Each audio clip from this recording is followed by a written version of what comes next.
So we'll be walking through this deck and then opening different links and showing you guys things.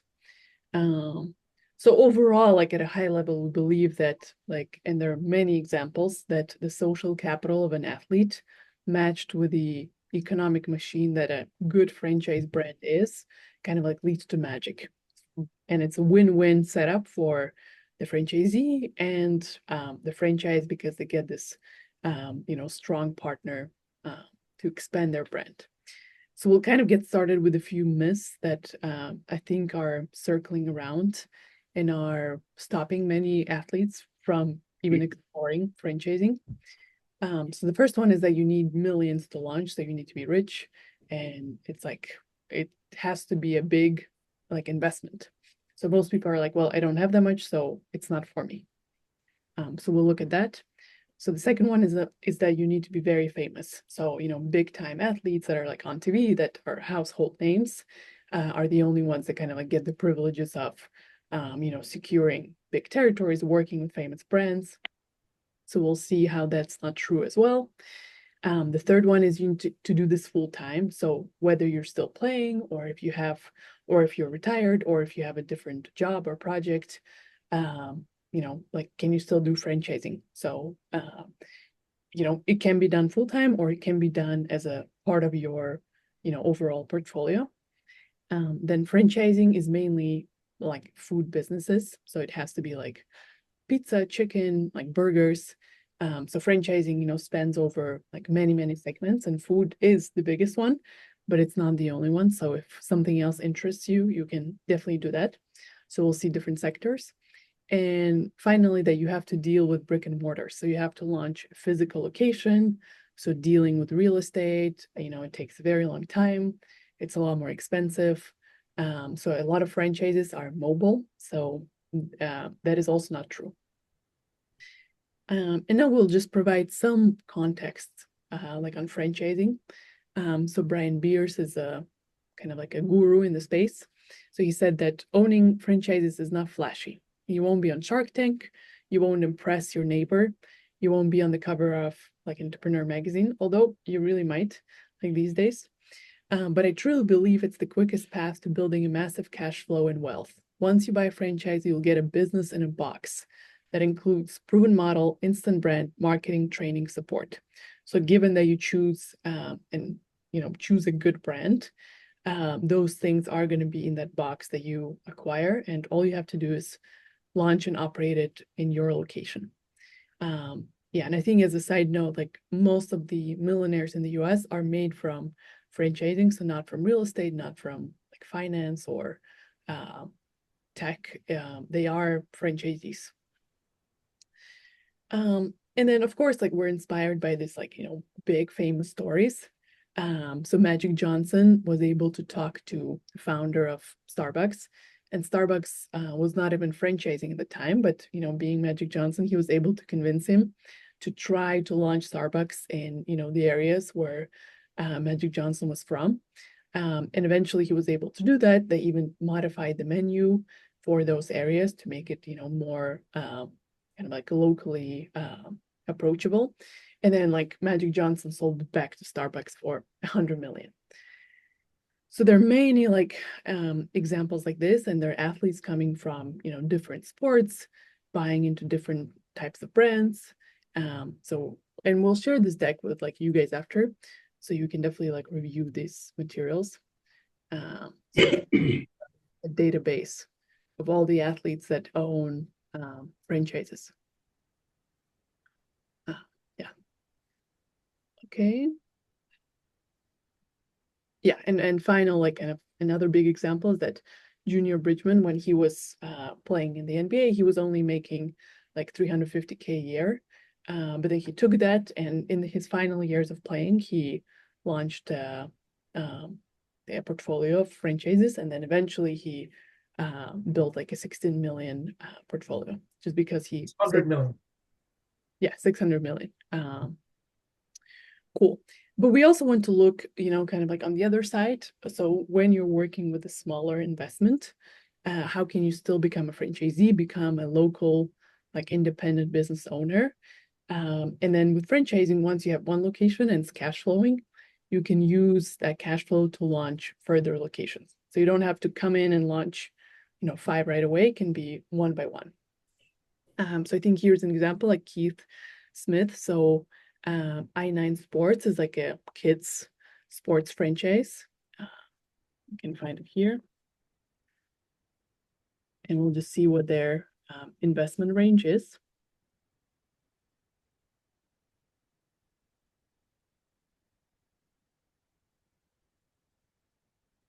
Yeah, so the franchisee fee is like 24,000, which is like a lot more affordable. And then I also believe that they don't have a brick and mortar, so it's a mobile franchise. And then the startup costs are from 60K to like 70K. So Yeah, no, we'll point out two things. So for a franchise like this, so let's say it's, 60K to 70K. So I think this dispels the myth that you need millions to start a franchise. And then there are two aspects of it. One is, especially if you're an athlete, like even in our network, we'll be happy to. We know many operators are like to connect with you and partner with you to do this, so you don't have to make the entire investment yourself. So somebody will be more of an operator, somebody will invest, things of that nature. So we have these co-founders, and then there's so that's one. There's another aspect where SBA financing is available, kind of like we saw with iSmash. So typically, if I'm starting a new business, SBA funding is usually not available because basically the SBA is set up by the government essentially to not lose money. So you need to have revenue, and based on your revenue, they give you debts that you can service based on that you can cover the debt service coverage ratio. But with franchising, because many people have started this business, they're comfortable with it because they have data. They know how a McDonald's performs or an Ice Smash performs. So SBA financing is available for 80% of franchises. So one is you can find a co-founder. Two is you can get financing from via SBA lending. yeah, and I'll just show this page for co-founders. So we think that like as an athlete, you can bring a significant part of like a team. So you can just let us know, or you can like apply here and we'll find this other partners for you. Yeah, and I think we just have like another example. So Neighborly is like a home services brand. So we looked at youth enrichment, like as a sector that's not food. And then Neighborly is like home services. So that is like a very recession-proof sector. And it's like doing very well. So he launched 2 locations like initially and then like 2 more. Yeah, but he's still like an active player, I think. Yeah, I think at least for me, that dispels two myths. One is that you have to do it full time, because he's not doing it full time. And Neighborly is one of the best franchises. Well, they have 4 billion in system revenue, and then two, you have to be like this, household name like Tom Brady. In this case, he's very successful, but everywhere he goes, basically what franchisors want is someone that when you go somewhere in your community, people know you in your community because the business is by definition local. So it doesn't really matter if random people somewhere, far away know you. It's not on TV. So the question is, do people know your neighborhood? And yes, people do know the local athletes. They will really care about you. They watch you. They're rooting for you. So that's why it works really well. That local celebrity like really counts. And one way to think about it is instead of okay, you just have these people that know you. Okay, what are you going to do with that, right? After a while, the truth is when you stop playing and over time or you're doing they will just everybody moves on. So our view is that franchising is a great way to take that what people know you and people care you and turn it into something permanent. So you turn it into a business that is going to be spinning off cash flows forever. So you build wealth. So that is why we're kind of excited about it. Yeah, and I think here we have like another example of like Everett Brown. So the franchisee fee was like 25K, and then overall it is like a tropical smoothie. So there was like a small like real estate. So it was like 225, but then he like hired an assistant manager to like run it day by day because again he was like doing other things at the same time.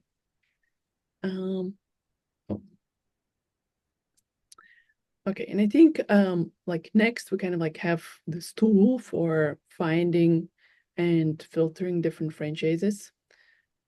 So we'll show it here. At this point, I just want to say something. So one thing is, like, so far it's almost like we're arguing for franchises, but we want to point out something. Kind of like there's bad real estate and there's good real estate. There are bad stocks and there are good stocks. So it's important to do due diligence. There are bad franchises out there. That's just a fact. And there are good ones. So knowing, like educating ourselves and knowing how to use these tools to create wealth. So it's picking the right one, picking ones that value what you bring as a partner. All of these things matter. So we're not just saying randomly get into any franchise, but we're saying it's a tool for building wealth. And if you understand this tool and how the game is played, you can succeed. But it's just a tool. But here we have all sorts of franchises listed. And so for one, you can filter by like an investment. So like maybe if we set it like at 100K, like if that's what you have. So it'll show, and there's still like, so many, there are like 6,000 like pages with 25 concepts on each, of, concepts that you can work with. So here, like in the category, you can kind of like see different like fields. So there's like food and beverage, like sports, like B2B services, like all sorts of things, like fitness, beauty, like travel, uh, like children's programs, obviously. And then one by one, and like, when something interests you, you can like go inside like this link, and it will have kind of like more information about this specific franchise. If you're interested, you can like speak with them. There are like documents to review and, reviews from current franchisees. So that's very important to know, like, what do current operators think? Sometimes they think like very poorly, sometimes they'll say great things, but they will be honest. Um, Yeah, I think we can see there's one there with one review that says immediately. But it's good to know. Back.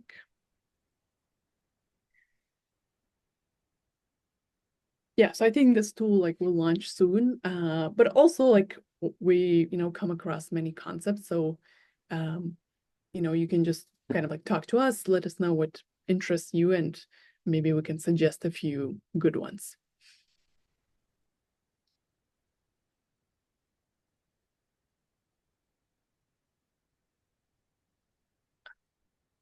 Okay. Yeah, and I think we already mentioned co-founders. So whether you need, a capital co-founder, someone to like fund the franchise, or if you don't want to be operating, so you want to find someone who's going to be running it day to day, like managing it, and you'll just be more of like a strategic investor type person. So we have like a large database of people interested in franchising that we'll be connecting you with. Um, And yeah, I think that this is pretty much it. Like like over almost a year ago, we hosted this event, like live, in Las Vegas during the Super Bowl. So we had this like live pitches from franchisors. We had some ex-NFL players like Kenyon Rashid, Danny Cannell, Brian Jones, and then we had some like franchise veterans. So we like to host these like online get-togethers, but also sometimes like we meet in person.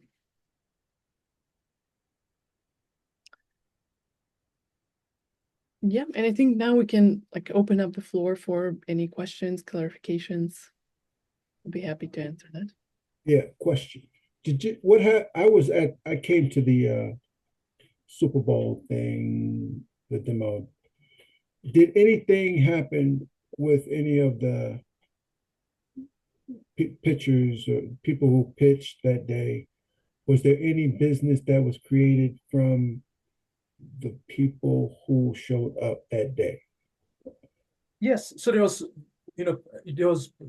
quite a few useful connections. I think all the ones I can think of off the top of my head, I think R&R Tires, they did something with the person that leads the Detroit chapter. So Okay. they did that. And then there's, Brian Jones, like there's this, Miriam has where he has since connected with like Snow Milk. I was actually wearing a Snow Milk jersey there. So I think, yeah, those were like useful connections for sure. And quite Yeah, frankly, we met you and then we're yeah, doing yeah, yeah. No, I was there and I saw and I talked to a lot of the franchise owners. It made sense. I just was curious as to if anybody. I didn't go further because I didn't know what to expect when I first came. I was just curious. But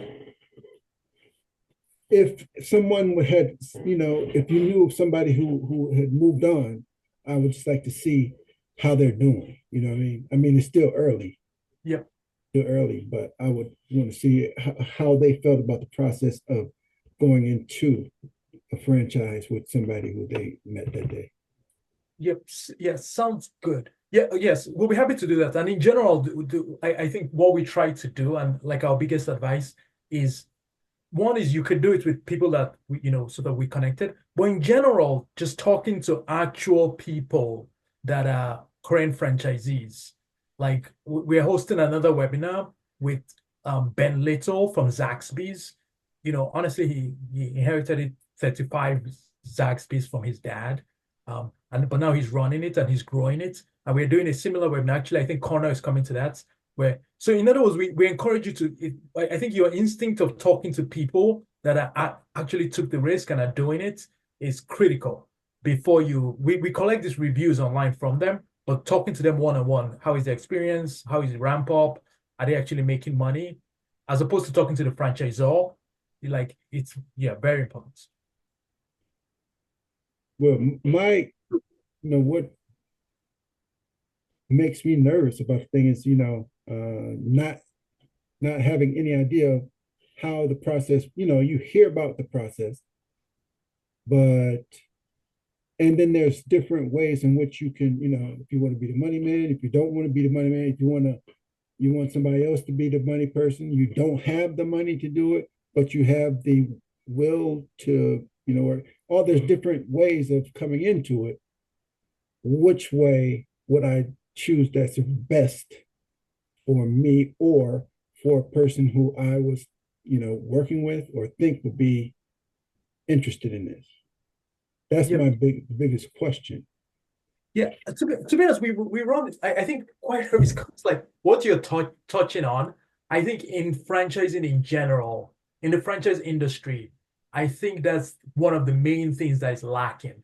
There isn't just a pathway where it's set up for you to how you get into this. So usually, as I said, like Ben Little, how did he get into it? Well, his dad was doing it. So usually people kind of like they fall into franchising. In some ways, we are trying to change that. But I think one advice we'll give is, well, find some concepts that you're interested in, that you're sort of passionate about, and set up calls with franchisors. There's no cost to doing that except your time, and then you will learn more. You learn more, then you talk to franchisees, and you say, okay, what does it? You find a territory you like, find a concept you like, and then it will be over time as you start doing. Basically, maybe if we pull up, do you mind pulling, Miriam? Do you mind pulling up the webinar we did with the Sandbox VR franchisee? Bolade. Yeah. So I think one of the things is like take action. It's kind of like, I'm going to use this analogy. I like playing soccer, but obviously I'm not a professional at that. I never have been. But when you start running and you start moving, then things start happening. You start figuring out. I don't think you have to carve out from defense. This is exactly how I'm going to run through the whole defense. But when you start running and you start talking to a franchisor saying, you start taking action, and then people will start coming to help you. And then if you need help, you can ask for help. But literally, the thing he ends with here is take action, take the first step. Like, find some franchise that excite you, talk to the franchisor, figure out what territories are available, what budget do you need, how much time will you need, how much money we need, how much cash do you expect to get. Once you start having that in your head, then you can find someone to fill in any role. The thing that is missing is people that can take initiative, almost like leadership. So if you're able to lead a project, just lead it, and that's why athletes work well, because just in general, when they get into something, they can naturally just lead. other people that work well, quite frankly, are veterans. So if you've gone through there's another community that just in a similar kind of way translates to franchising. Okay. Advice, take the first step, start. Don't expect anyone to invest if you haven't put in your own capital. In this case, he says. What about the guys that don't have the financial capital, but they Exactly. have, right? Exactly. It just so happens that he's from Wall Street. So he's kind of saying how he said, so he used to work on credit systems. I said, if you don't have the financial capital, and there are many people like that, but if you have the social capital, so in other words, just the fact that you're an athlete, like if you say, like, I understand this, like, but now what you need to be saying is, I'm vouching for this deal. I'm putting my name on the line for this deal. So in other words, let's say we'll just use that example. It doesn't have to be this. But you're saying, I've looked into iSmash, I've talked to the franchisor, I've looked at the space, I've looked in the eye. Like, I can't guarantee anything, but I believe it's doing 18K. I believe that if we run this event and do this is my plan, we can be running 50K a month, and then we'll pay back this loan in like 1 year. That's my plan. So if you can say that, then I think you'll get a deal done as well. But I do think he's kind of what he's saying here, to me, it rings true that many times if you don't want to do that either, then it's kind of hard to make it work. But if you're willing to put your name on the line, in other words, do the legwork of I've done the research, and in my best judgment, I'm going to work hard to make this thing work. Doesn't mean I work on it every day, but I care and I'm going to make it work. Then I think at least I'm saying, kind of like speaking about you now. I say we'll easily find the money we need to open something that you're excited about. Yeah. And I think we had a question from Brandon. All right, guys. I when it made me a panelist, it kind of jumped out and jumped back in. So sorry about that. But very informative stuff. I remember when Rick Ross was starting his Wingstop franchises, and I just recall we were booking him for a big show, and I was talking. His sister is his manager, and I just remember her hustling to get all of these stores open at once. And I just remember thinking like, oh, okay, he has somebody that he knows, he likes, he trusts. He's like the financial aspect, but she was the nuts and bolts. So it's kind of interesting seeing them kind of build that process from scratch when I was dealing with them. My question is in regard to franchises that you guys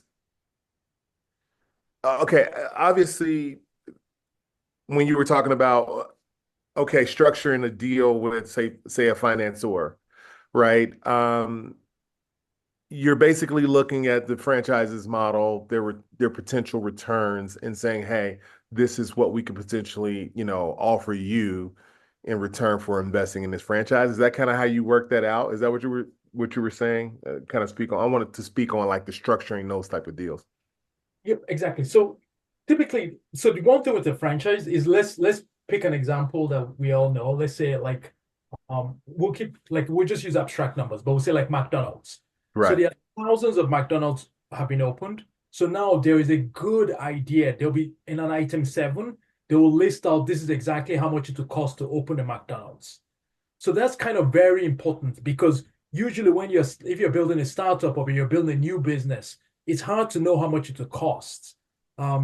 Anyway, so here you have a good idea of how much it will cost. So you have some idea of a budget. Then there will be something in the item 19 that will say, this is how much it typically makes, and this is the ramp-up period. So with those two numbers, that's the same reason the SBA is comfortable, so Miriam is showing the itemized cost for Right. kilo, and then there's how much it usually makes. So when we have those two numbers, we can say how much, if you want to take out SBA loans, you can get 80%. So there's another 20%. Or if you don't want to take out SBA loans, how much are you trying to raise? Then we go to people and say, this is how much they need to put in. And then whoever is operating it will have sweat equity. And then they'll be putting in some amount and getting some equity. Over time, that equity can get like you can create a plan where that equity, essentially there's a put option, so that equity can get bought out. But typically what you want to do is, it's not like really for one, it's for one, you form a team, let's do one to make sure it works. And then once it starts cash flowing, it's splitting up 25K in profits, you have to take that money and put it somewhere, and there are tax reasons or whatever. But you open the next one and the next one and the next one. So you're trying to build a multi-unit portfolio. If you just have one, it's kind of like having a job. Like, but when you build out a multi-unit portfolio, that's when franchising really becomes generational wealth. Absolutely. And just to take a step back, so like on our website, we have, listed like many thousands of franchises, and then each of them is going to have like this document where they have to report how much it costs. So it's always arranged cost to open one, which is like an item 7. Yeah. And then we can look at item 19, how much they make.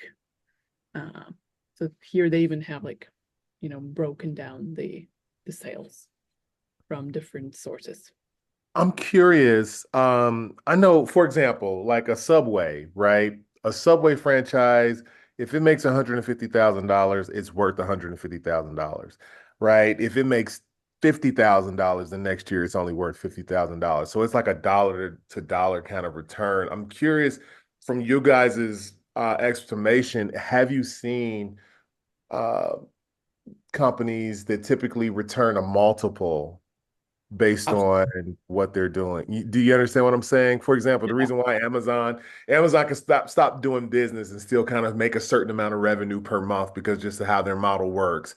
Is there certain businesses, or I should say franchise concepts, that typically are worth more brand wise than their actual sales?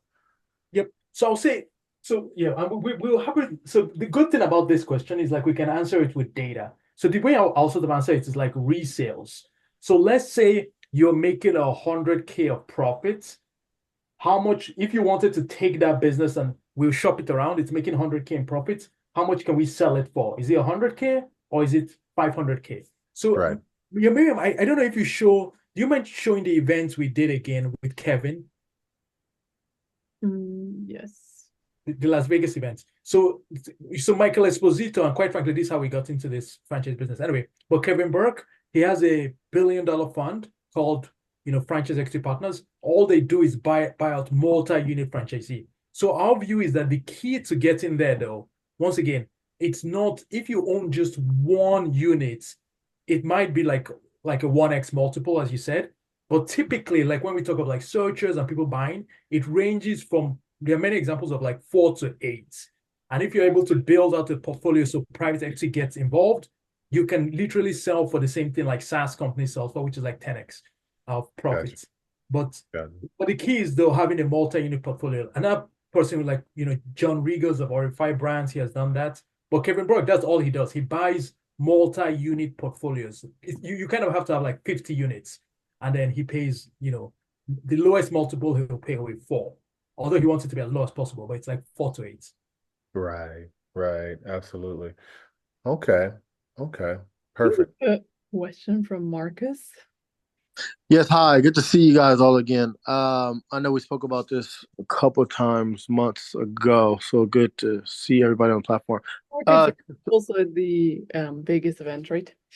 Yes. And it was almost a year ago.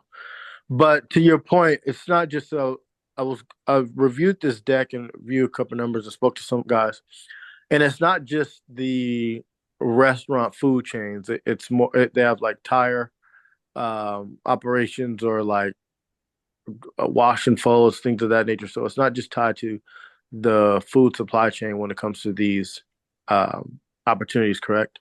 Yeah, absolutely. So I think, yeah, so there's a lot in home services, like think of like neighborly brands. Yeah. There's a lot in education, like youth enrichment, teaching kids math, teaching kids sports, teaching kids coding. So there are a bunch of categories.